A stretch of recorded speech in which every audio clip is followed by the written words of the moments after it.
Another nice day, Henry stated. It's always a nice day, Richard added, almost sounding disappointed. I'm feeling better already, I said. We all looked around for a few moments to take in the view. Hey, look over there. Richard stepped forward and pointed across the street. It's the mayor's daughter. Henry and I looked to the side and saw her, the mayor's daughter. It is her, Henry said. I wouldn't expect to see her this early in the morning. Yeah, there's a rumor going around about her and her family. Why would someone start a rumor about the mayor's family? It's not a bad one. People have just been saying that they can use magic spells. What do you mean by magic spells? I mean like making things levitate and transforming stuff, like actual magic wizard stuff. I started laughing. You couldn't possibly believe that's true, I said. You know magic isn't real. I didn't say I did, but that's what other people are saying. If someone were to really believe a claim so obviously fake, then they would need to be educated more. It all has to be a joke. No one is that gullible. You'd be surprised. But speaking of jokes, I have somewhere to be right now. I'll see you guys later. Richard walked down the street and vanished around the corner. I'm gonna go talk to Sada, Henry said. Why? I asked. Do you have a crush on her? I was teasing him because I've seen him staring at her in the past. Maybe I do, he started smirking. But I have some important things to talk to her about. Okay, then I'll see you later. See you, Thomas.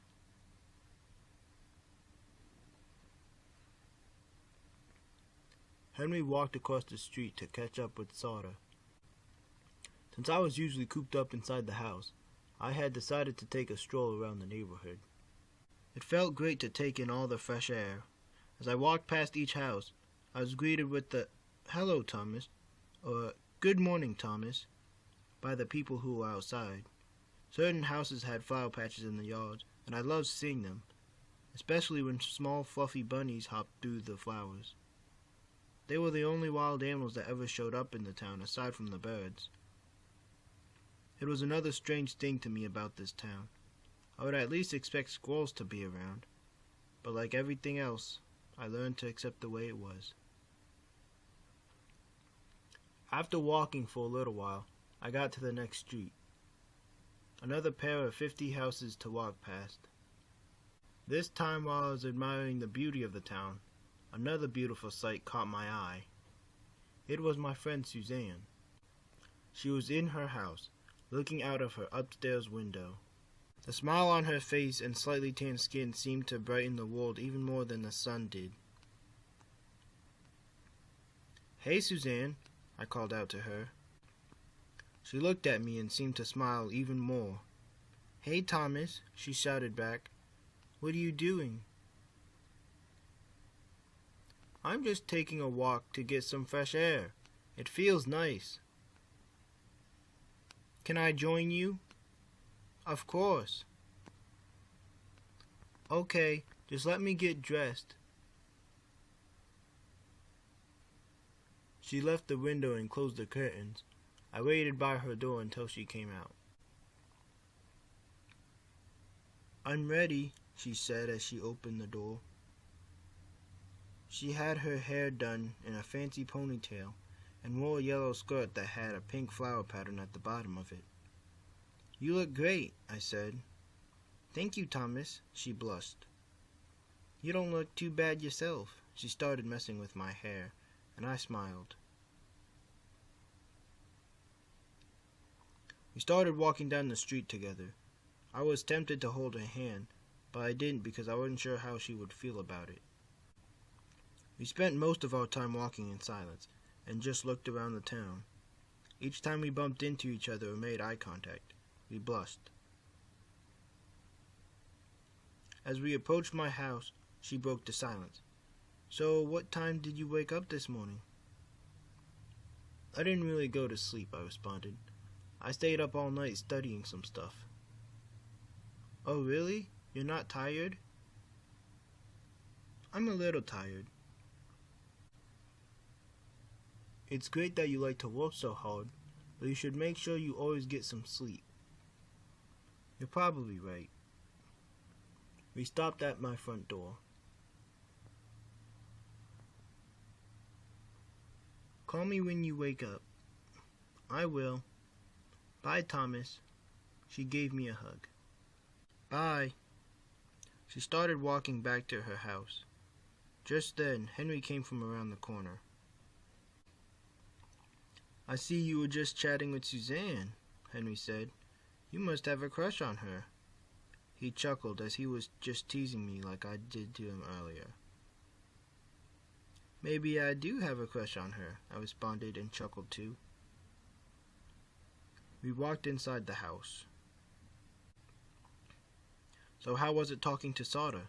I asked to continue the conversation. "It didn't go so well," Henry responded.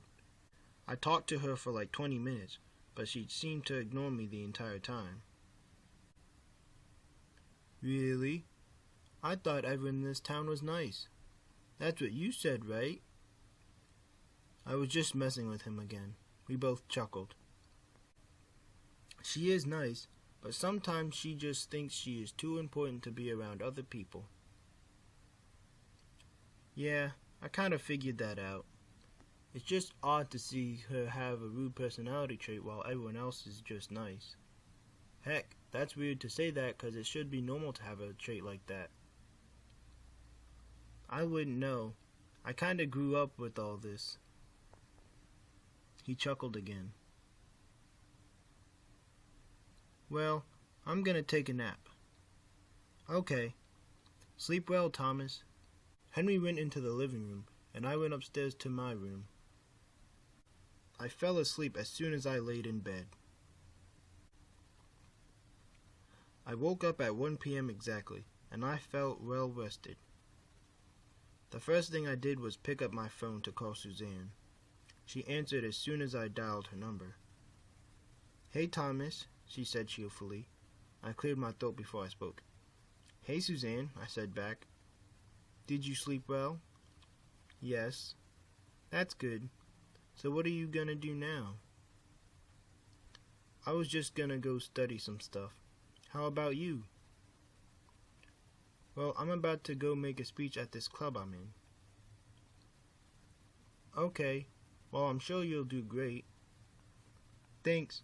But, I was wondering if you wanted to get dinner later." "Oh, really? That would be great.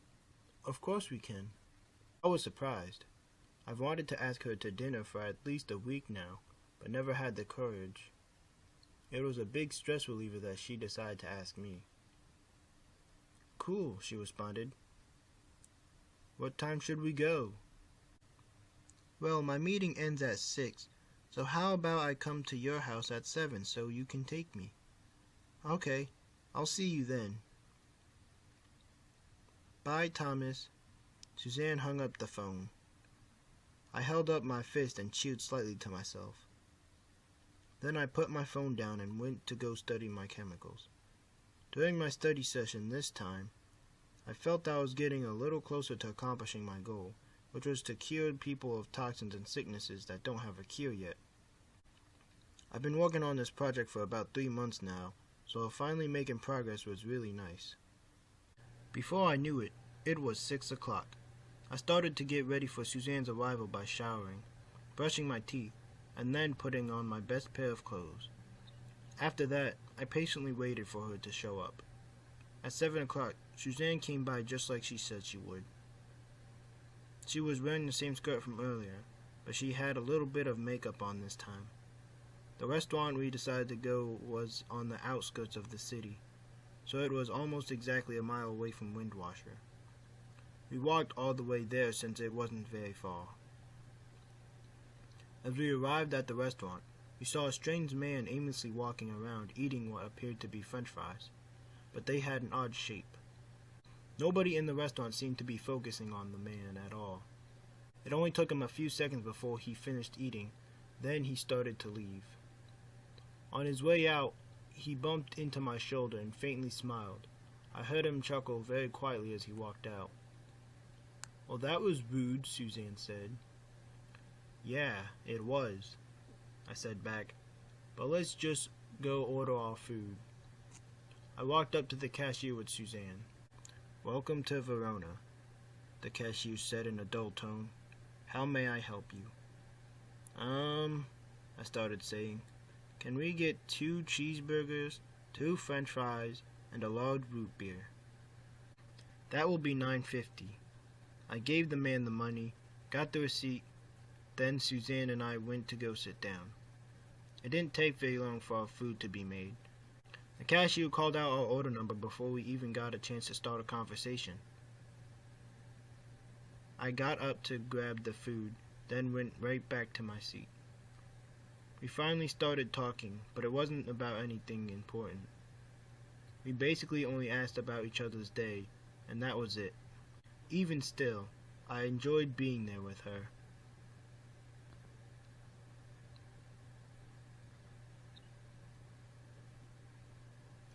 As I was finishing my French fries, I noticed something disturbing. The last French fry I grabbed wasn't a French fry at all. It was a finger. I wasn't sure if it was real or some kind of toy, but I was disgusted. When Suzanne saw it, she seemed more grossed out than I was. "Excuse me," I said to the cashier. He walked over to the table. "What can I help you with?" the man asked. "There is a finger in my food."